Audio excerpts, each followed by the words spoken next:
G'day golfers.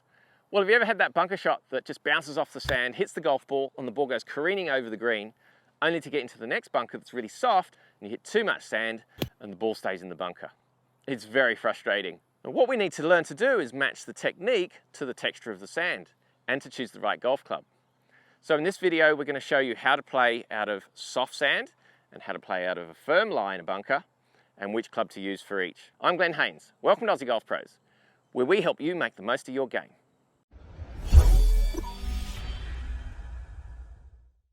So I've done something rather naughty here.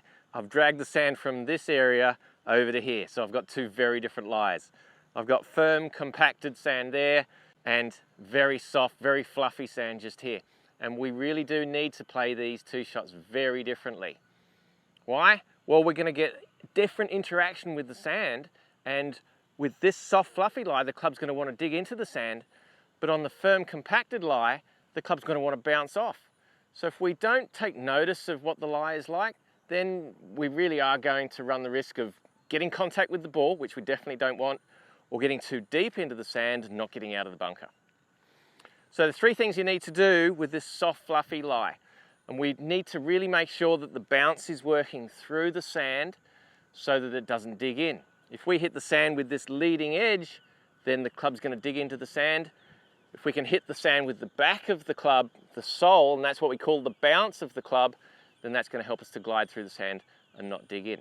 Wiggle your feet in. Make sure that you know what the sand is like underneath the golf ball. And look, sometimes we're going to get fooled. Sometimes it's going to be different where we're standing to where the ball is, but we can only do what we can do. I'm going to make sure that I'm adding bounce. So I've got the shaft actually back a little bit. We definitely don't want the shaft forward, reducing bounce. Let's add some bounce by having that shaft back a little bit. I like to have the club face slightly open. That's a personal preference. Helps me get a little bit more height, but it actually adds a bit more bounce. I've got sand wedge here. So the first thing, add bounce. The second is we've got to really make sure that we're shallow. We want a sort of a U-shaped swing here. We want the club gliding through the sand. We don't want to be digging into the sand too much. So really feel like you're a U-shaped swing. And then the other thing is to really release it. We want the club to be passing the hands, very different to a normal shot that you might chip or pitch with. We definitely want to be almost scooping the shot and making sure that that bottom of the club is working through the sand. So something like this.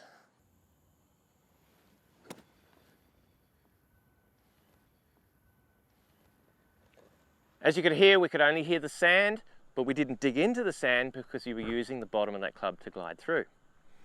Now, very different shot. Firm, hard, compacted. Might be raining and compacted that sand. And the first thing we're going to do is change clubs. Now this time I want lob wedge, if you own one. If you don't, sand wedge can do the job too, just not going to get quite as much height. The reason I want lob wedge is because that's going to be easier for me to hit down into the shot and use less bounce. We've still got some bounce on the lob wedge, but we're going to negate that. So we're going to, again, wiggle in, make sure that you know how firm or how soft it is. This time we're going to go V-shaped swing. So rather than U-shaped and shallow, we're going to go V-shaped, really going to pick the club up, hinge the wrists, because we want to hit down into it.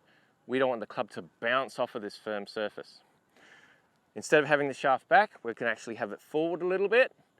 And the other thing that I like to do is actually get away from the ball a little bit more and get lower.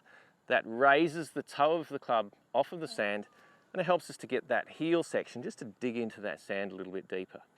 Now you saw that the swing with the soft sand was fairly long. That's because with soft sand you need a little bit more energy. You need plenty of long swing and speed because the ball's going to come out soft. Easy to remember. Soft sand, soft hit. Hard sand, hard hit. So I definitely don't need to hit this as hard, but I'm going to go a lot deeper.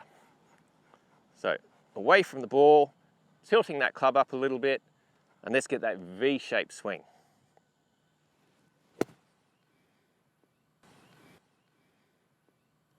Now you see here I didn't swing as long.